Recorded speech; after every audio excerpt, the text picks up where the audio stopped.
할렐루야. 할렐루야.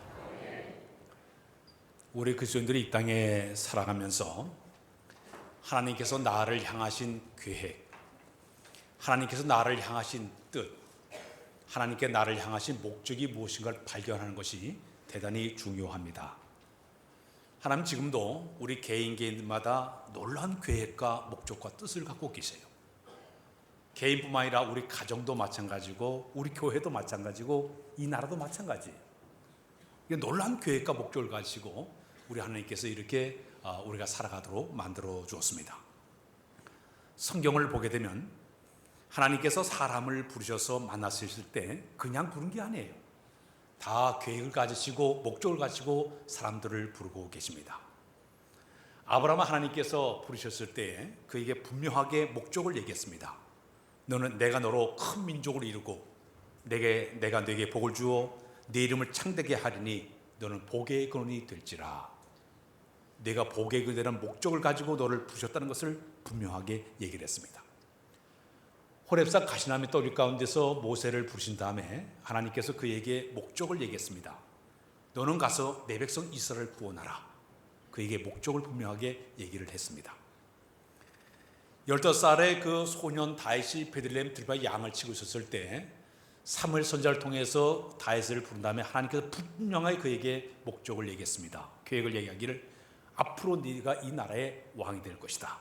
그러면서 그에게 분명한 계획을 말씀을 해 주었습니다. 사도 바울이 다메섹에서 부활의 예수님을 만났습니다. 부활의 주님께서 사도 바울에게 분명하게 얘기를 했습니다. 너는 이방인을 위한 택한 나의 그릇이다. 내가 이 목적을 행하라고 그에게 말씀을 들려줬습니다. 갈릴리 바다에서 고기를 잡는 어부들을 찾아오신 우리 예수님께서 제자들에게 분명하게 얘기를 했습니다. 너는 이제는 사람 낚는 어부가 되라. 그래서 그들을 선택을 하고 있습니다. 이렇게 하나님께서는 사람을 부를 때에 그냥 부른 것이 아니라 그를 향하신 놀라운 계획, 목적과 뜻을 가지고 사람들을 부르고 있다는 얘기입니다. 심지어 성경을 보게 되면 야곱이 이 세상에 태어나기도 전이었습니다. 그의 어머니가 리브가가 그를 임신하고 있었을 때 쌍둥이를 임신하고 있었습니다. 그런데 이미 뱃속에 있는데도 우리 하나님께서 야곱을 향하신 계획을 이렇게 얘기를 들려주고 있습니다. 리브가에 하시는 말씀이 내 뱃속에는 두 민족이 들어있다 그랬습니다. 큰 자는 작은 자를 섬겨야 되느니라. 아니 아직 세상에 태어나지도 않았는데 하나님께서 야곱을 이 세상에 보내기 전에 그를 향한 목적과 계획을 분명하게 이야기를 해주고 있습니다. 지금 미국에서 선풍적인 인기를 끌고 계신 목사님이 한 분이 계십니다. 그 목사는 닉 웨렌이라는 목사님이신데 캘리포니아 주에 있는 그 오렌지 카운티에 있는 세들백 교회를 인도하는 닉 웨렌 목사님이세요. 근데 그 목사님이 쓰신 책 가운데 목적이 이끄는 삶이라는 책을 이분이 써냈습니다. 이 책이 전 세계적으로 한 3천만 부 이상 팔려나간 그런 그 책입니다. 그 책의 내용을 보게 되면 하나님께서는 온 우주를 만들기 전부터 우리를 마음에 다 품으시고 자기의 목적과 계획을 따라 만드신 다음에 우리를 이 세상에 보내셨다고 얘기를 하고 있습니다.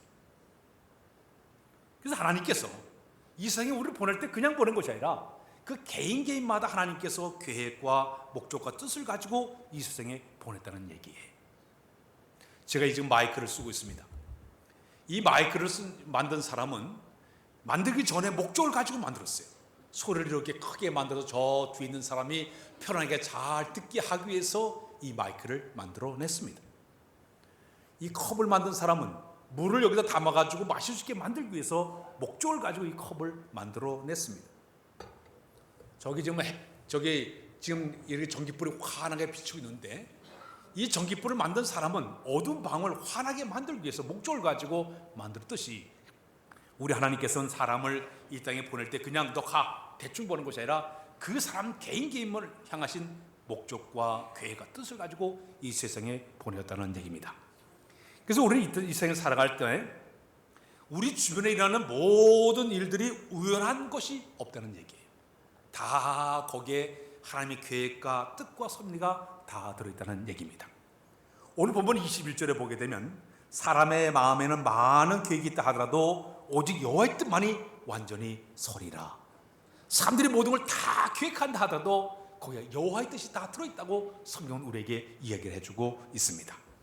그래서 그분이 하는 얘기가 우리가 이 땅에 살면서 하나님의 그 목적을 이루어가기 위해서는 5가지를 우리가 잘하게 되면 그 목적을 이루어갈 수 있다 얘기했습니다. 그 첫 번째가 뭐냐면 하나님의 기쁨이 되기 위해서 살아가는 삶을 살아야 된다 그랬습니다. 따라서 할까요? 하나님의 기쁨을 위해서 살아가야 된다. 지금 저 방송실에 계신 분 정신 차려가지고 띄워주세요. 하나님의 기쁨을 위해 살아가는 삶을 살아야 된다. 이 말은 뭐냐면 우리가 살아가는 삶 자체가 하나님 기쁨이 되야 된다는 얘기입니다. 하나님께서 나를 바라보실 때에 기쁨이 되는 얘기. 여러분, 그래서 거기에 그 표현을 그렇게 했습니다. 그분은 하나님께서 미소 짓게 만들어라 그랬습니다. 이번에 명절 때 여들이 식구들이 다 모이지 않았습니까? 그 식구들이 모였을 때 손주들이 막 재롱을 피울 때 얼마나 기분이 좋았습니까? 미소를 짓게 될 거예요. 이번에 그런 얘기를 했습니다. 손주들이 이렇게 있는데 이제 만나지 못했지만은 지난번에 휴가를 갔을 때 손주들이 이랬는데 두 아이 가운데 막내 조만 이제 몇 살, 3살밖에 안 나요. 5살 때 이 아이에게 얘기를 했습니다. 야, 네가 가만히 보니까 너는 성씨의 피가 많이 흐른 것 같아. 아무래도 내가 죽고는 내 모든 거 네가 관리를 해야 될 것 같다. 그래서 내가 일부러 얘기를 했어요. 근데 내가 작은데 내가 그걸 어떻게 해? 다 하고 웃었어요. 아무것도 아닌 것 같지만 그 아이가 그렇게 하는 그를 들으면서 미소 짓게 되는 거예요. 하나님께서도 여러분들 하나하나 바라보실 때마다 기쁨이 되는 사람이 되시기를 바랍니다. 미소 짓게 하는 사람이 되시기를 바랍니다. 얼굴 찌기는 사람이 아니라 하나님의 여를 바라보실 때마다 자기의 목적과 계획대로 살아가는 모습을 바라볼 때마다 하나님의 미소가 될 수 있는 여러분들의 삶이 되어야 될 줄로 믿습니다. 두 번째는 우리 모두는 다 하나님의 가족이다. 우리는 하나님의 가족이다. 우리가 가정 안에서 부모와 자녀를 함께 만나고 또 교회 안에서 이런 모든 성도들이 함께 살아가는 이 모습 자체 속에서 모두가 관계를 통해 하나가 되었으니 형제 자매로서 하나의 아름다운 공동체를 만드는 것이 하나님의 목적이 있다는 것을 이야기하고 있습니다. 세 번째는 우리는 다 주님을 닮아가는 것이 하나님의 뜻이라고 얘기했습니다. 따라서 우리는 주님을 닮아가야 된다. 우리 예수님이 이 땅에 계실 때 고난과 역경을 다 이겨냈듯이 시험도 다 이겨냈듯이 내 삶 속에는 수많은 모든 일이 있다 하더라도 내가 넉넉히 잘 이겨내는 주님을 닮아가는 삶이 주의 뜻을 이루어가는 삶이라고 이야기하고 있습니다. 네 번째는 우리는 하나님을 섬기기 위한 모습으로 지음을 받았다 그랬습니다. 이 세상에 살면서 하나님의 지음을 받은 우리의 모습을 어떻게 하는 것인가? 하나님의 지음받은 그 모습 이대로 섬기기 위한 모습을 가지고 살아가는 것이 하나님을 뜻을 이루어가는 삶이다. 마지막에는 따라서 우리는 사명을 위해 지음을 받았다. 우리 각자가 주신 사명을 감당하는 것이 하나님의 뜻을 이루어가는 그런 삶이라고 소개를 했습니다. 그렇다면 우리가 지금 이 세상을 살아가면서 내가 지금 가족들을 만나는 것들, 또 내가 형제자매를 만난 것도, 지금 내가 직업을 갖고 있는 것도, 앞으로 내 꿈과 계획도 야망도 내가 지금 성공했듯이 아니면 내가 실패했든지, 내가 가난하든지 부하든지 높아졌든지 낮아졌든지 건강하든지 병들었든지 이 모두가 다 하나님의 계획, 뜻이 있다는 사실을 믿으시기를 바랍니다. 성경에 보게 되면 마태복음 10장 29절에 이런 말씀이 있습니다. 우리 다 같이 읽겠습니다. 시작. 참새 2마리가 한 아사론에 파렴되지 않느냐? 그러나 너희 아버지께서 허락하지 아니하시면 그 하나도 땅에 떨어지지 아니하리라. 공중에 나는 새 한 마리도 하나님의 허락 없이 떨어지지 않는다고 그랬어요. 다 모든 것이 하나님의 계획과 섭리와 뜻 가운데 이루어져 있다는 얘기입니다. 그러니 지금 내 삶을 친히 계획하시고 인도하시고 관여하신 그 하나님의 세밀한 손길을 내가 느끼면서 살아가는 것이 우리 그리스도의 삶의 모습이 되어야 될 줄로 믿습니다. 미국의 펜실베니아 주에 저 영국에서 이주해온 그 퓨리탄들 청교도들이 이제 이주해가지고 와서 그들이 생활하게 되었습니다. 그들이 농사를 지었는데 벼농사가 너무너무 잘 됐어요. 수확기가 돼가서 황금 들판이 돼서 하나님 농사를 잘 짓게 해서 너무너무 감사합니다. 수확을 하려고 준비하고 있었습니다. 근데 어느 날 갑자기 어디선가 헤아릴 수 없는 많은 메뚜기 떼가 날아와가지고 그 밭을 뒤엎고 나다를 막 파먹기를 시작을 했습니다. 한 해 동안 농사 지은 게 다 없어질 그런 상황이었어요. 손으로 쫓아내고 막대기를 쫓아낸들 여기는 이 메뚜기 떼가 도망가지도 않아요. 와가지고 그 표이삭을 막 따먹기를 시작을 했습니다. 인간의 힘으로 도저히 감당할 수 없자 망을 자실하고 있었을 때 어떤 한 사람이 교회 가서 막 종을 땡그랑 막 치기 시작했습니다. 그 사람들이 종소리를 듣고 교회로 막 몰려들기를 시작했습니다. 그때 어떤 분이 얘기해, 여러분 이게 인간의 힘으로 도저히 이것을 이겨낼 수 없는 우리 하나님께 기도합시다. 기도해야만 이 문제 해결할 수 있습니다. 그때 다 꿇어앉아 하나님 앞에 기도하기를 시작해요. 하나님 1년 동안 우리가 농사지은 모든 것을 저 메뚜기떼가 다 파먹고 있으니 어떻게 합니까? 열심히 기도하기를 시작을 했습니다. 근데 기도가 끝나야 어디선가 막 시끄러운 소리가 막 들리는 거예요. 나가서 보니까 어디선가 수많은 갈매기 떼가 막 날아오더니 메뚜기를 막 잡아먹기를 시작했습니다. 순식간에 메뚜기 떼를 막 잡아오니까 여기는 이 갈매기들이 그 메뚜기를 다 잡아먹고 배가 부르니까 거기다 똥을 싸고 잡아먹고 똥을 싸고 순식간 메뚜기 문제를 해결했습니다. 농사를 다 지은 다음에 다 거둔 다음에 그 다음에 농사를 졌습니다. 전해보다 더 잘 됐어. 알고 보니까 이 갈매기들이 싸놓은 똥이 비료가 돼가지고 더 그냥 곡식이 잘 됐어. 앞길까지 예비하신 하나님을 생각하면서 정말 하나님 앞에 감사해서 이 펜실베니아 지역에 가게 되면 그 펜실베니아 지역에 상징적인 갈매기를 만들어가지고 우리 이 지역은 갈매기가 우리 지역에 이런 그 하나님의 응답을 받았다고 그들이 표시하게 되었습니다. 사랑하는 여러분, 하나님의 사람은 친히 인도하는 걸 믿으시길 바랍니다. 보호하실 줄로 믿습니다. 지켜줄 줄로 믿습니다. 이스라엘 백성들이 광야 생활 40년 동안 하는 동안에 하나님은 친히 그 백성을 사랑하사 친히 그들 갖다 지켜주지 않았습니까? 낮에는 구름 기둥으로 밤에는 불 기둥으로 매일매일 만나를 수북하게 돼서 먹게 만들어주시고 목이 마르다고 하니까 반석을 쳐서 물이 쏟아 나오게 만들어서 마시도록 만들어주지 않았습니까? 그 하나님이 우리 하나님이 되는 줄로 믿습니다. 특히 하나님은 어떤 사람을 위해 선택하셔가지고 일을 시킬 때 그냥 대충 하시는 분이 아니에요. 세밀하게 치밀하게 준비한 다음에 사람을 쓰고 있습니다. 이스라엘 백성들이 애굽을 탈출해서 가나안 땅까지 가게 되는데 그때 쓰임받은 사람이 모세였습니다. 근데 이 모세를 하나님께서 그냥 어느 날 갑자기 그를 들어 쓰신 게 아니에요. 치밀한 계획을 가지고 그를 준비시켰습니다. 이 모세가 태어나기 400년 전에 아브라함, 우리가 창세기 15장 13절에 보게 되면 아브라함이 하나님께 제사를 딱 드리고 나니까 갑자기 하나님께서 아브라함에게 이런 말씀을 들려주고 있습니다.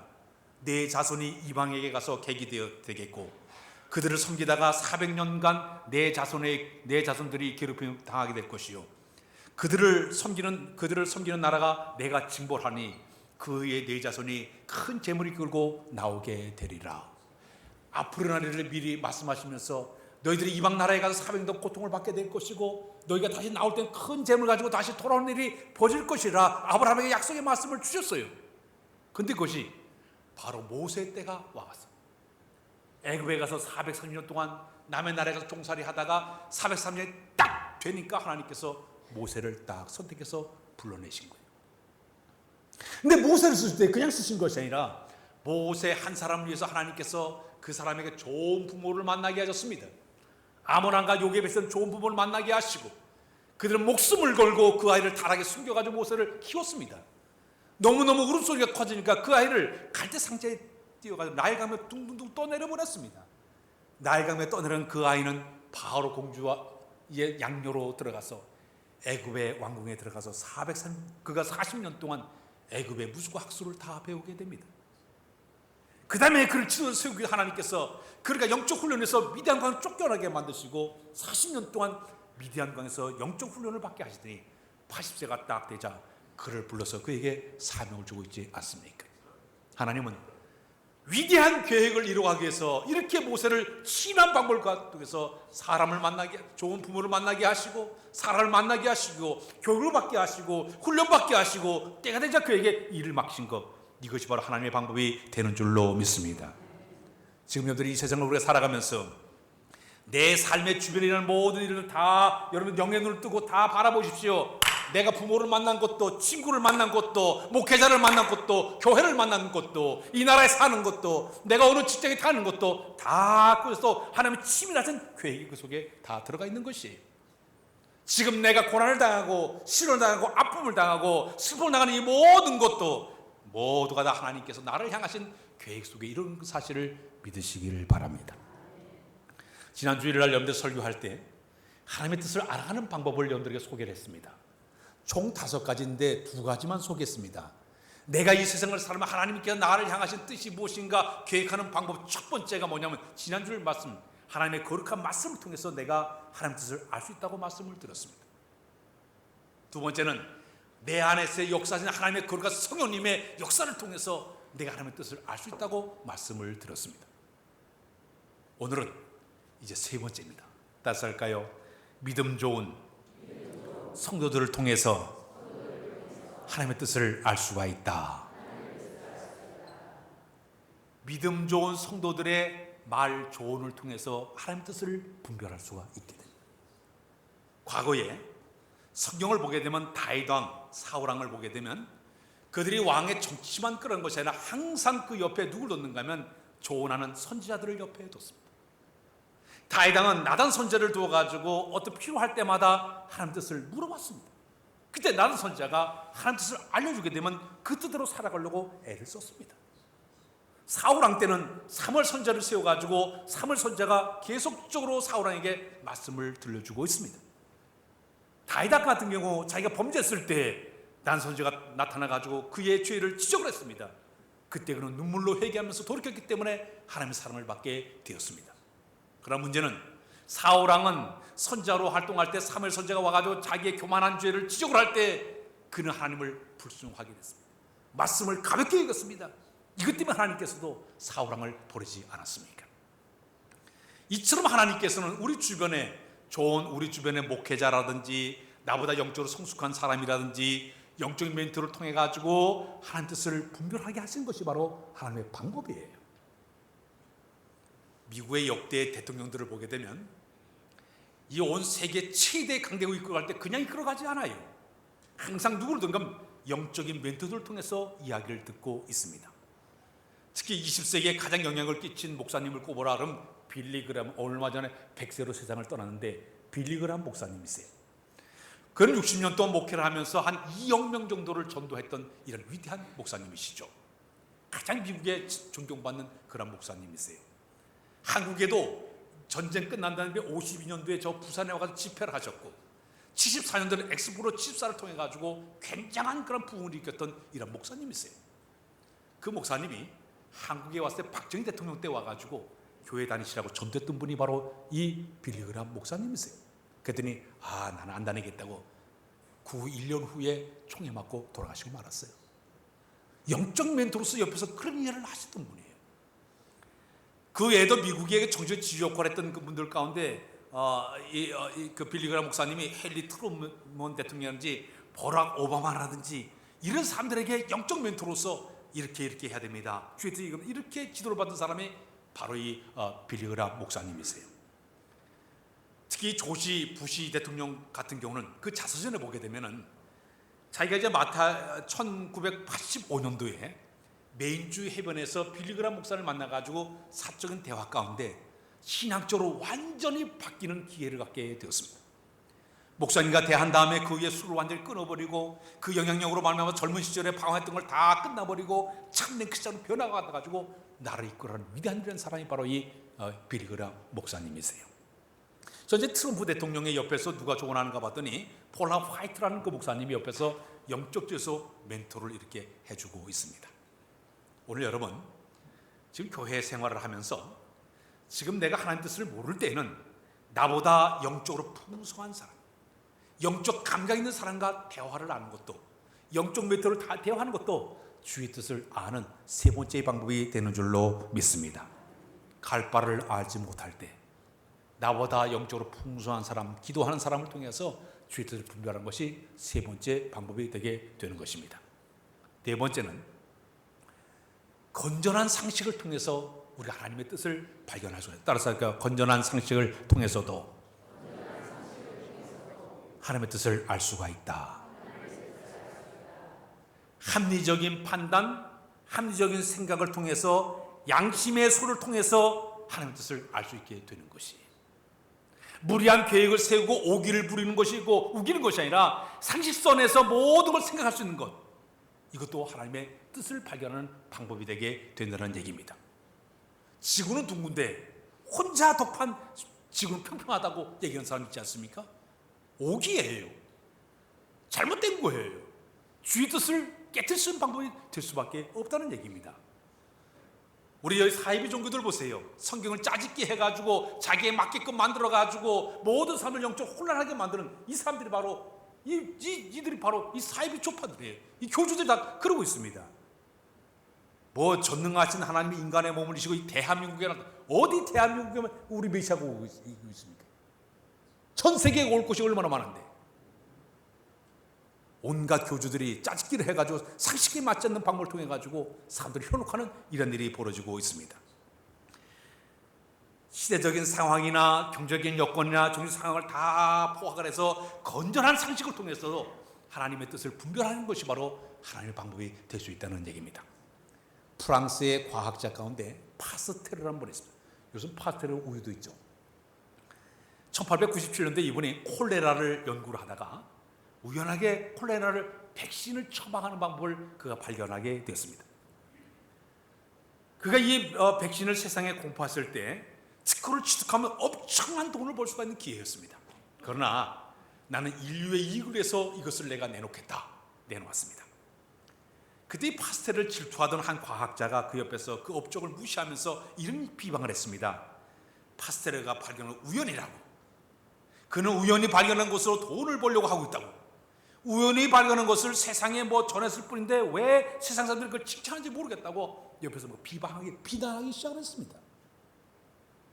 그때 이 파스텔가 많은 청중 앞에 이런 말을 했습니다. 여러분, 인생이라는 것은 우연한 것이 없습니다.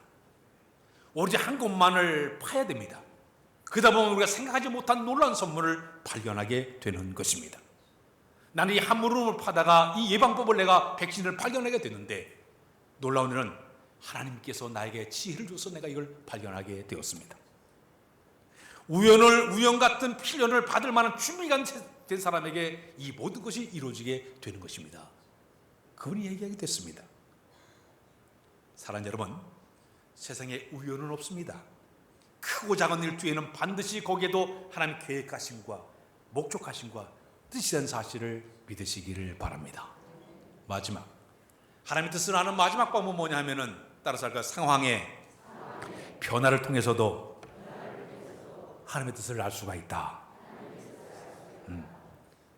우리 하나님의 사람들은 주변에 일하는 이들을 면밀히 잘 바라보는 영의 눈이 필요합니다. 영적인 분별력이 필요합니다. 내가 지금 누구를 만나든지, 내가 직업에서 승진했든지, 아니면 좌천을 당했든지, 내가 돈을 많이 벌어서 부자가 됐든지, 가난하게 된 것도 여기에다 하나님의 섭리하심과 뜻과 계획이 다 들어가 있어요. 지금 내가 어떤 상사를 만나고 부하 직원을 만나고, 내가 부부가 서로 남편과 아내가 만나고 자녀를 만나고, 이 모든 것들 그냥 우연하게 된 게 없어요. 거기에 다 하나님의 뜻이 들어가 있는 것이에요. 우리 한국에 처음으로 복음을 전파한 분이 언더우드 선교사예요. 그 언더우드 선교사는 원래 이 한국에 와서 복음을 전하려고 한 것이 아니라 인도에 가서 복음을 전하려고 계획을 잡았습니다. 근데 일본의 그 동경의 그 메이지 학원에 그 엘트먼 목사님이 이 한국 조선 땅에 내가지고 얘기를 쭉 하는데 듣다 보니까 단 한 사람도 지원하지 않는 이 조선 땅에 와서 복음 전에 뜨거운 마음이 자기 마음에 들게 되었습니다. 아무도 가지 않는데 26세 이 젊은 나이에 이 한국 땅에 와서 복음 전하겠다고 그가 오지 않았습니까?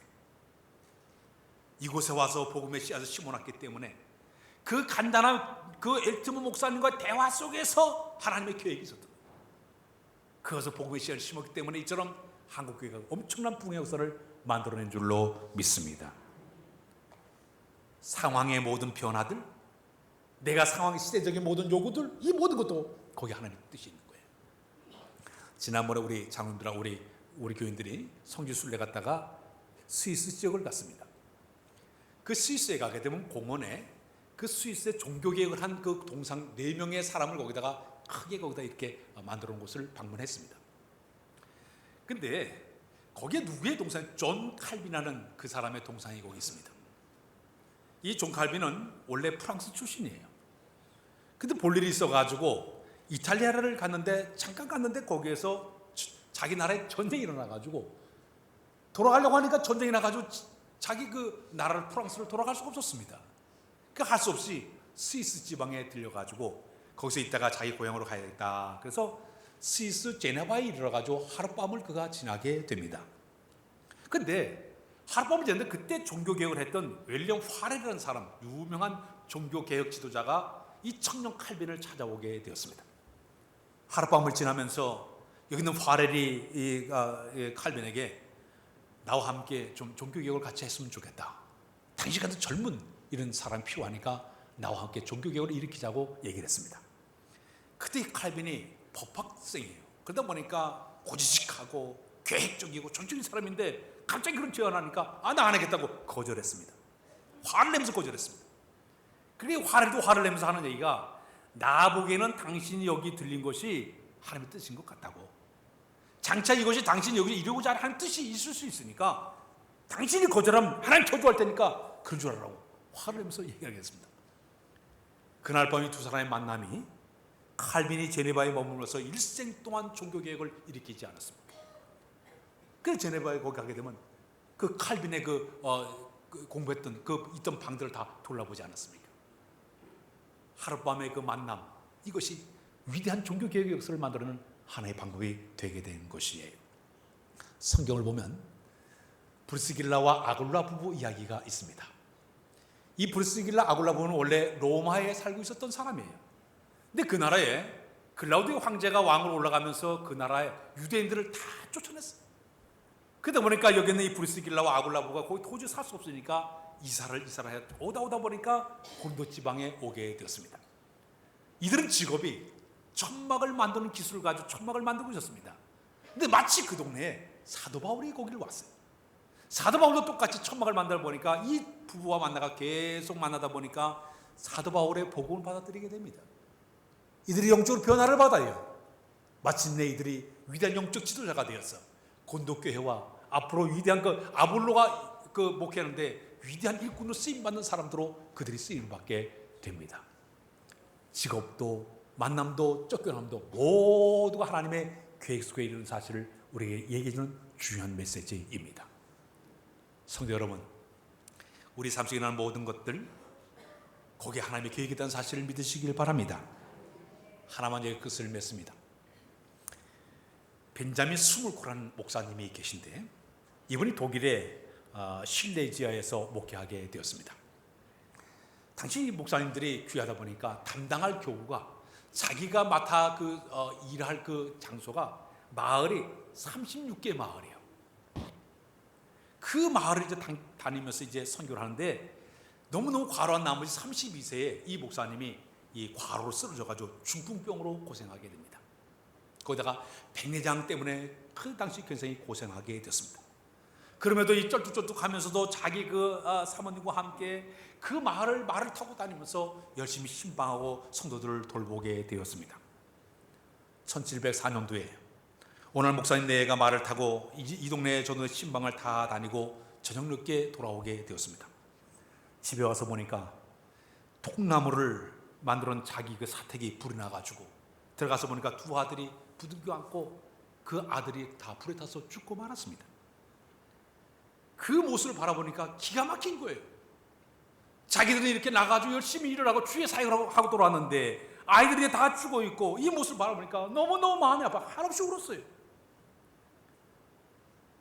그러나 이제 하나님의 은혜를 3일 동안 기도하다가 은혜를 받아가지고 마침내 이제 장례식을 하면서 그가 기도문을 써가지고 내놓게 됐습니다. 그 기도문 내용이 바로 뭐냐면 찬송가 가운데 내 주여 뜻대로 행하시옵소서 그 노래 말이에요. 우리 한번 549장인가 우리 한번 549장 한번 불러봐요. 내 주여 뜻대로 행하시옵소서. 549장.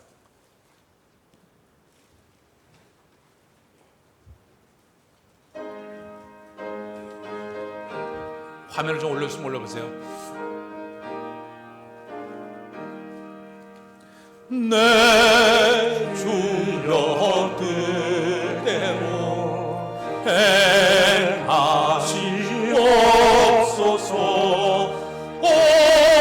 온몸과 영혼을 다 주께 드리니 이 세상 고레간 이 세상 고 주 인도하시고 주 인도하시고 날 주관하셔서 날 주관하셔서 뜻대로 내 주여 뜻대로 행하시옵소서. 내 주여 뜻대로 행하시옵소서. 근심 중에도 근심 중 낙심케 마소서 낙심케 마소서. 주님도 때로는 울기하셨네. 주님도 때로는 울기도 하셨네. 날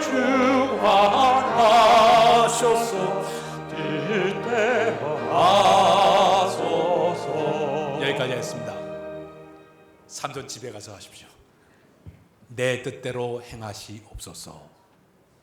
우리의 크고 작은 모든 일들, 우리의 삶이라는 모든 것들 거기 하나님의 계획과 뜻과 섭리가 들어가 있습니다. 영의 눈을 밝게 뜨고 주의 뜻을 분별하는 여러분들의 모습이 다 되시길 주의 이름으로 부탁드립니다. 기도합니다. 하나님, 힘든 세상을 살아가면서 영의 눈을 밝힐 때 하나님 뜻이 무엇인가 잘 분별하도록 인도하여 주어서 주 뜻대로 살기 합당한 우리 모두로 삼아 인도하여 주옵소서.